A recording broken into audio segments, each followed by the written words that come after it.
सबसे पहले तो दोस्तों आप सभी को बहुत बहुत नमस्कार। और आज सबसे पहले तो मैं आप लोगों को बताना चाहूँगा कि आज बहुत ही खुशी का दिन है। और सबसे पहले मैं धन्यवाद देना चाहूँगा आप लोगों की मेहनत को, जो आप इतने दूर दूर से आए हो। कोई रेवाड़ी से, कोई महेंद्रगढ़ से, कोई नारनौल से, कोई सिरसा की भूमि से।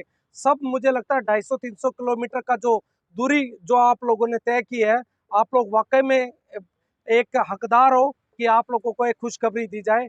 दोस्तों इन सब के बीच में मैं आज धन्यवाद देना चाहूँगा हमारे हरियाणा कर्मचारी चयन आयोग के अध्यक्ष जी को, जिन्होंने इतना सूझबूझ और इतना अच्छी तरीके से हमारी बात को सुना। तो मैं शायद कहना चाहूँगा कि आज हरियाणा सरकार ने वाकई में एक अपना परिचय दिया है कि वाकई में बहुत ही अच्छे तरीके से सरकार चल रही है दोस्तों। और उनके बीच में जो हमारी मांगे थी, जो आप लोगों की तरफ से मांगे आई थी दोस्तों, पहले मैं बता दूं कि वो क्या क्या मांगे थी। ये मांगे मैं चाहूंगा कि हमारे साथी हैं श्री जगदीश जी, वो बताएंगे कि क्या क्या मांगे हमने उनके सामने रखी और उन्होंने क्या क्या हम लोगों को बताया। प्लीज। नमस्कार दोस्तों। तो जब हम चेयरमैन से साहब से मिले कि हमने बताया कि हम ऐसे ऐसे क्यूरीज यार इतने बंदे आए हैं और बाहर खड़े हैं, तो उसने मैं आराम से बोला कि आप लोग बैठ जाइए। हमें बिठाया कि उसके बाद उसने एक एक पॉइंट को क्लियर किया है। जो सबसे पहला पॉइंट हमने बताया था ज्वाइनिंग, और जो रीज्वाइनिंग रिलीविंग हुई है इसमें काफ़ी डिपार्टमेंट तो वो चीज़ मान रहे और काफ़ी डिले कर रहे हैं। तो उसने बोला कि फ्राइडे को हमने लेटर लिख दिया है कि जितने भी सिलेक्टेड कैंडिडेट हैं सबकी ज्वाइनिंग होगी।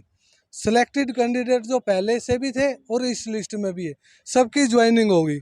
उसका बाद दूसरा मुद्दा था कि 56 कैंडिडेट डिपार्टमेंट एलोकेशन लिस्ट का इंतजार कर रहे हैं, जिसकी अभी तक नहीं दी गई है। उसने और हमने सबसे पहले चेयरमैन साहब से यही बात करी थी, हम बहुत से बंदे आए हैं और हमें क्लियर बताना ताकि बार बार बंदे को दिक्कत न उठानी पड़े, परेशानी न हो। तो उसने बताया कि 28 के बाद, 28 की पेशी के बाद ही, जो वो 28 तारीख को कोर्ट की पेशी है, उसके बाद अलोकेशन लिस्ट आएगी। फिर हमने ये पूछा कि 28 के बाद तो आगे जा सकती है कि डेट 28 के बाद आगे की डेट लगी फिर भी वो वेट करेंगे। बोला नहीं, 28 के बाद हम 28 का ज़रूर वेट करेंगे। 28 को डिसीजन हो गया, ठीक है। नहीं, 28 के 29 या 30 को हम इसको अलोकेशन लिस्ट को जारी कर देंगे। उसके बाद में पेशी आगे चलती है तो वो अलग बात है, क्योंकि उसने फिर बहुत सी चीज़ें बताई कि बहुत सी बंदों की क्यूरी भी आ रही है हमारे पास कि वो 2 नंबर, 4 नंबर या 5 नंबर जिसका, तो वो चीज़ें भी चल रही है। तो वो साथ ही साथ हम 28 या 29, 30 तक ये क्लियर कर देंगे।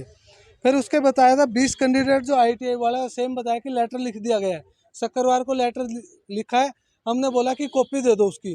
बोले वो कॉन्फिडेंशियल है, डिपार्टमेंट में मांगोगे ना, अपने बंदे होंगे उनसे वो कॉपी ले लेना। 28 तारीख को जो चेयरमैन ने लेटर लिखा है कि न्यूली सिलेक्टेड की सबकी ज्वाइनिंग कराई जाए।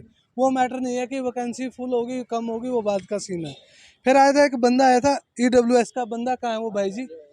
आपके बारे में बताया है कि आप एक लेटर लिखा, उन्होंने आपने लिखा लेटर उन्होंने HSSC को, तो एक लेटर लिख दो।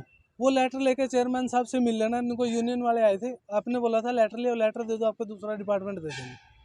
वो लेटर लाके आप यहाँ दे दो कि हमारे पास वैकेंसी नहीं, उनसे लेटर ले लो, वो यहाँ दे दो, आपको किसी और डिपार्टमेंट में एडजस्ट कर देंगे। फिर एक बंदा था SC कैंडिडेट, वो कहाँ है भाई जी? भाई जी आपका किसी डिटेल में रिजल्ट में नहीं। बिल्कुल चेयरमैन साहब ने, हमें अच्छा लगा, सरकार से रूल का हमें पता नहीं, लेकिन चेयरमैन साहब ने हमें अच्छे से बिठाया, बातें करी, मिलाया, हर चीज़ हर पॉइंट को क्लियर करा, बंदे को तुरंत बुलाया। 2 घंटे, 1 डेढ़ घंटे से ज़्यादा हम पे लगाया। आपके लिए उसने कॉन्फिडेंशियल ब्रांच का बंदा बुलाया, आपका रिजल्ट चेक करवाया। रिजल्ट चेक करवाने के बाद बताया कि आपको अगर नोटिस आएगा, अभी आप DU में नहीं गए थे, DU में गया था, या जो भी आपको लेटर आएगा, अभी आपका काम ये कर लिया, पर्सनल लिख लिया, वो लेटर एप्लीकेशन दे दिया, आपको नोटिस आएगा, शो कॉज नोटिस, या DV का आएगा, या DU में गए थे। सॉरी, मैं इंटरवीन करना चाहूँगा। सॉरी दोस्त, आपके लिए ये कहा गया है कि आप एक है ना अपना पत्र लिखें कृपया करके, और आप है ना एक बार चेयरमैन साहब से जरूर मिलिए। और वो क्योंकि ये आपका इंडिविजुअल एक मामला है, तो थोड़ा सा आपको एक नोटिस दिया जाएगा। उस नोटिस में आपकी कुछ क्वेरीज है, जो भी है वो सारी चीज़ें आप क्लियर करेंगे। ठीक है, तो ये चीज़ हमने क्लियर की है। इसके साथ साथ हमारे एक साथी थे मंजू, एक हमारे साथी थे मंजू, उन्होंने उनके लिए चीज़ें बोला है। उसने बताया कि हाँ 62 है और ठीक। मैंने भी खुद वहीं पे फोन ठीक पे है। चेक करे अपने तो पास डिटेल रिजल्ट था। मैं इसके लिए 162 नहीं, मिले। उसके लिए मैं ये कहना चाहूँगा 167 कि मिले। उन्होंने देखिए और क्यूरी है तो वो रिटर्न में एक एप्लीकेशन दे रखे हो, वो दे रखे है, तो वो चीज थोड़ी यहाँ हाँ, मेंशन नहीं थी। फोन में गया था अभी, अध्यक्ष महोदय ने कहा है कि आपके जो पत्र है वो कृपया करके उसको बिल्कुल अच्छी तरह से सारी चीजें लिख के एक बार दोबारा उस कैंडिडेट को आप रिक्वेस्ट कीजिए कि वो एक बार मिल ले। उसकी जितनी भी कोई भी शंका है, जैसे आपने कहा कि उन्होंने बाद में एक है ना रिक्वेस्ट लेटर लिखा था, तो वो एक चीज मैं यहाँ पे ऐड करना चाहूंगा, चेयरमैन साहब ने बोला कि सर्विस काउंट का हमारा मैटर नहीं है। हमने तो रिजल्ट को क्वेश्च हुआ था, उसको रिजल्ट दे दिया। सर्विस काउंट या तो आप लोग कोर्ट से ला सकते हो या गवर्नमेंट चाहे तो वो दे सकती है। सर्विस काउंट का मैटर का चेयरमैन ने साफ मना कर दिया, वो मेरे लेवल का काम नहीं है, ना हम उसको ऐड कर सकते ना हमने तो एक रिजल्ट किया था। हाँ, ज्वाइनिंग के लिए मैं देखिए दोस्तों फिर दोबारा क्लियर कर देता हूँ। चेयरमैन साहब ने क्लियर कट कहा है कि मैं कम से कम 2 बार लेटर पर्सनली यहाँ से उन्होंने उस चीज में हस्तक्षेप किया है, उन्होंने अपने संज्ञान में लेके आया and is very very serious about this. उन्होंने 2 बार लेटर यहाँ से निकलवाया। जी बिल्कुल, उनकी एक एक चीजें उनके संज्ञान में लाई गई है, तो उन्होंने कहा कि मैं ऑलरेडी 2 बार और आज थर्ड टाइम है ना लेटर यहाँ से अलग अलग विभागों को जाएगा।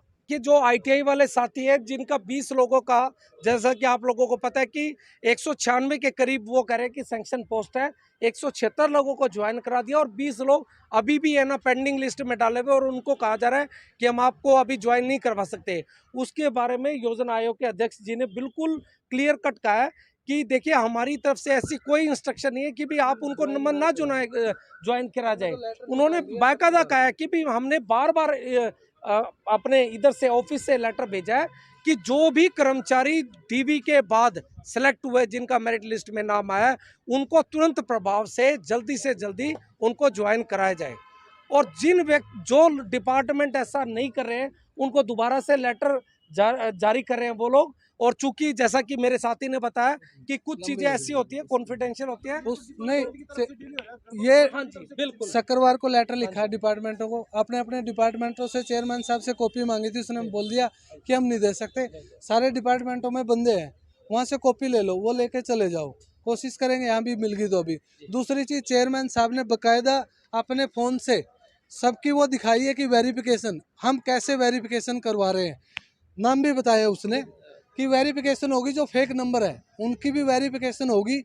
और उसके बाद में जितने भी बंदे ये जो कोर्ट केस में आ रहे हैं, यही बताया कि जो लीगल हैं, जो सही बंदे हैं वो कोर्ट केस करें, हम उनको एडजस्ट करेंगे, इसलिए रिजल्ट अलोकेशन नहीं दे रहे हैं। जो गलत बंदे उसके खिलाफ क्रिमिनल चार्ज लगाया जाएगा, ये बात भी बोली है। उन्होंने ना बिल्कुल एक चीज क्लियर कट बोली है अध्यक्ष महोदय जी ने, वे बहुत ही सकारात्मक उनका रुख है दोस्तों मैं आपको बताना चाहूंगा उनका बहुत ही सकारात्मक रुख है। उन्होंने बिल्कुल क्लियर कट कहा है कि मैं किसी भी लोगों को हम ज्वाइन करने में डिले नहीं कर रहे हैं, ठीक है। और उन्होंने इस चीज को कहा है कि जो बहुत सारे लोग ऐसे हैं जिनको आपको पता है कि फेक भी थे, जो डीबी में नहीं आए, उन्होंने इस चीज को बिल्कुल क्लियर कट रखा कि मेरा ऐसा, उनकी खुद की इंडिविजुअल ओपिनियन ऐसी है कि मैं ये नहीं कहता कि ये लोग सभी फेक है, क्योंकि बहुत सारे ऐसे साथी हैं जो हायर पोस्ट के लिए सिलेक्ट हो गए होंगे, बहुत सारे ऐसे साथी हैं जो किसी बीमारी की वजह से ना आ चुके हो या कोई और अन्य कारण हो सकता है। तो उन्होंने कहा एक बार इन सारी चीजों को एक बार वो चेक कर रहे हैं। नहीं, ज्वाइनिंग के लिए तो सर मैंने कह दिया ना, उन्होंने बार 2 लेटर ऑलरेडी दे चुके हैं, तीसरा लेटर आज जारी कर रहे हैं वो, और इसके बाद तो स्ट्रिक्ट वो चीज कर रहे हैं ना सर। आप बार ये चीजें ना कीजिए। तो जो ये 56 लोगों का वो मैंने आप लोगों को बता दिया। इसके अलावा कोई किसी का है तो कोई भी और क्वेरी है तो आप प्लीज बता सकते हैं। बाकी जैसा मैंने कहा है कि आयोग के अध्यक्ष की तरफ से सब कुछ सकारात्मक है। धन्यवाद।